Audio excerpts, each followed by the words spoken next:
Willie D. Live. Why are these guys? I mean, what's your thoughts on this? Why are these guys putting fentanyl in this stuff? It's about the greed and the lust for money. Listen, check it out. You can't have abortions anymore. So they're going to keep having babies. So they're not worried about killing off the population because now they're going to be producing more and more and more and more and more, and they're going to be throwaways, and people are going. It's important that these chemicals are more addicting. I went to a training with these vapes. They even have a baby starter kit vape kit with the flavors to start getting children addicted to smoking vapes, but they're telling them that it's not nicotine, which it's not. Nicotine is not nicotine anymore.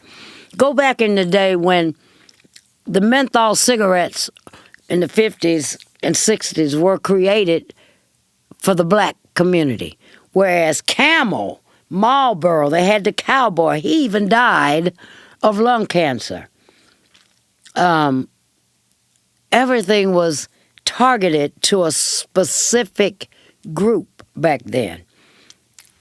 The way they set up the displays in our neighborhoods, they would have all the beer. They still do. They have all of the beer and these different flavored wine coolers. And one of the biggest culprits known to man right now are these Monsters and Red Bulls and these energy drinks because of the chemicals that are in it. Eventually, people in recovery, they tell you can't drink them because you're going to test dirty. You're going to pop dirty. And people start drinking Red Bulls and Monsters like they drinking beer or soda. And you're going to test positive for amphetamines. So people are now getting their parole and their probation violated. And they're saying, but I didn't do anything. Yes, you did. You can't put those Monster drinks and those Red Bulls and energy stuff down. You can't put them down. Everybody's system's different. Everybody doesn't necessarily test dirty because some people go to the extreme with anything. I'm an extremist. I still to this day with 23 years of sobriety, total sobriety. And I am no longer on nicotine. I don't smoke Black and Milds anymore. I was smoking 30, 40, 50 a day. Damn. Yeah, so I was down to like 102 pounds. I went and I promised God if I didn't have lung cancer, I'd never touch another one. Got a little COPD, a little bit, but I don't have cancer and I have never touched another one. I chew Nicorette. That's not an endorsement. But everything now is so chemically enhanced to keep you addicted because even when you don't have money, and we're living in such depressing times, liquor is gonna, I don't care if it's moonshine, somebody gonna have to have something to drink, something to smoke, something to eat, and they gonna wanna have sex because everybody think sex is a cure for everything. Ooh, I just need to get me some. Ooh, I just need me some. What you got to show for it? What do you have to show for it? And let's go to the sex industry. I don't know if I said this the last time I was here, but I've said this in teaching through the decades. Back in my day, a stripper, they made it rain in the strip joints with C notes, $100 bills. Now everybody got little guns, they shooting out ones. Now remember, you gotta pay to dance, you gotta tip your DJ, you gotta tip the house, you gotta be able to pay for your drinks, you gotta pay for your stripper outfits and your stripper pumps. You ain't got nothing when you leave. And then I used to say, okay, they're going to run out of ones. Now they're going to start throwing nickels and quarters and all the strippers going to have black eyes.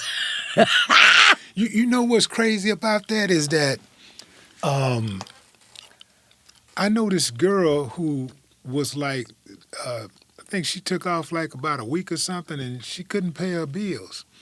and I'm like, but you're a stripper, like. Like, how is it that you don't have any money? And she would strip, and sometimes she would actually be at the club all night and not make anything but like, $50 or $40. And I'm like, damn, and this is a good looking chick, And I'm like, how in the hell do you make $50 stripping? Then that entices them to go to the VIP if they have the wherewithal, and you got the BBLs and all of that stuff, which a lot of people are doing that, and that stuff's going south. How often are the strip clubs used for sex trafficking? Daily. Daily. It's a big part of it, huh? Yes. When we walk into these nondescript places like corner stores and maybe taverns or whatever, we have no idea what's really going on behind the scenes, like on the other side of that wall. You might have, 30 They have women gambling and machines and dice games and card games, and that was all targeted to go after the senior citizen population that could not afford to actually go to a casino. That they have the senior citizen buses. You've seen them. They pick them up and take them to the casinos. A lot of people don't have the money to go to those big casinos, but they'll go to the game room. And those, at Precinct 1, they raid game rooms quite often. And what they find in the misuse and abuse of the people that go there, and most of those machines we have found have been set to take your money. Yeah. More so than what they do in a real casino.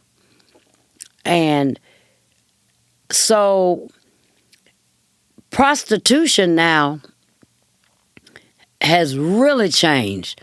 The myth was that prostitutes like sex. A real prostitute does not like sex. So why is she doing it? We know but sometimes it ain't even about money, is it? Is it always about money? It was supposed to be. Yeah. It was never supposed to be about the sex because it's a job. Mm-hmm. You getting up just like organized retail theft, stealing. They get up every day and go to work. They go into work to steal. They go to classes to learn how to steal. They learn how to line their purses with the aluminum foil and how to take the sensors off and all of that, more organized retail theft and stuff like that. The interesting thing about even that, anybody that steals anything, now check this out. Let somebody steal something from them. They're ready to kill you. And I can't count the times that individuals in my prison program will say, but I'm not stealing from people, I'm stealing from stores. Mm-hmm. And then you wonder, well, they wouldn't give me no job. Well, they can't give you no job because y'all keep stealing the merchandise that they would use to make money to hire people. I don't care. And get rid of this that people don't hire felons. I'm a real felon. My number was 80344. And God has given me favor because I have been obedient. I follow the law, and I have done the work. And I believe God called me to do what I do. And it is amazing. I'm 65 years old now. And I have seen probably in the past 23 years over 1.8 million individuals that have come through me or to me to try to help them. There have been some great successes and there have been some great tragedies. When you want to change, people say change is not easy. Well, you can tell yourself change is not easy. If you don't like macaroni and cheese and you refuse to eat it, you're not going to eat it because what? You don't like it, right? Right. So why you gonna eat macaroni and cheese and you know you hate it? And let's talk about pizza. If you had a pizza here right now, would you share it with me? Absolutely. And if I ate it, I'd stop breathing and die. I'm highly allergic to cheese. So what's right for you could be totally wrong for me. All these different programs and rehabilitation programs have their curriculums. That is a cookie cutter blanket. Even identical twins don't piss and shit and fart at the same time. You have to tailor make a wellness plan for every individual that you deal with, because I don't care. No two people are alike. God was miraculous with how he made each one of us individuals. Same thing it take for you, it might not take for that person. Some people might need to go to a treatment facility. Some people might have mental health issues, and they recognize that they do, and they'll go get some help. Some people don't recognize, or they won't own up to that they have a problem. Ain't nothing wrong with me. Ain't nothing wrong with me. I'm okay. And you batshit crazy. And some people, I don't know anybody living in the world today don't have some kind of mental health issues. How could you? Right. How could a prostitute that had to sleep with 30, 40, 50, especially ones that were being forced into trafficking, or you've got somebody that is making you do these things and giving you a 24, 48, or 72, you know what that is? What is that? In the whole game, that's where you made to walk the track or the blade 24 hours. Nobody can give you anything to eat unless that trafficker or that pimp gives you that water. You can get beat within an inch of your life if you take some food from somebody. A lot of people in the sex industry now, especially the prostitution game, they're not trying to have sex. They are going, you got women that'll recruit other women. And the whole thing is somebody will knock on the door when you go in there with that trick, and they'll come in there and they'll get a whole black eye and rob that trick. Sometimes it goes real bad, because I've got people in my human trafficking program now in the Texas Department of Corrections that it went bad. It ended up in murder.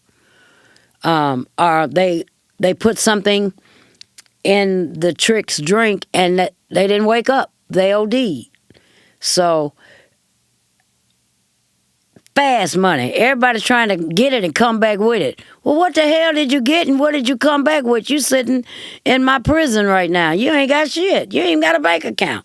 And if you've been hoeing for a year and you don't have a bank account, you need to find a new profession. When is it justified for a prostitute, a woman of the night, woman of the day, whatever? Our man, other. Yeah, or others. When is it justified to actually use lethal force when you find yourself in a situation with a trick? So when would it be? When would it be justified? Everybody has the right to protect themselves. But first of all, you got to look at that situation. You're in an illegal situation, operation. But anybody that somebody is trying, you think that is trying to hurt, harm, or endanger you, you have the right to protect yourself. That doesn't mean you have the right to kill them. But some people are within fear of their life, and that happens, and they'll get self-defense. That's why that was created. And you're going to have to prove beyond a reasonable doubt that you were in fear of your life, or you got to prove that you was actually participating in illegal practices, such as prostitution. That person can say, this was my boyfriend, and we were at the hotel, and he was married, and I'm the mistress.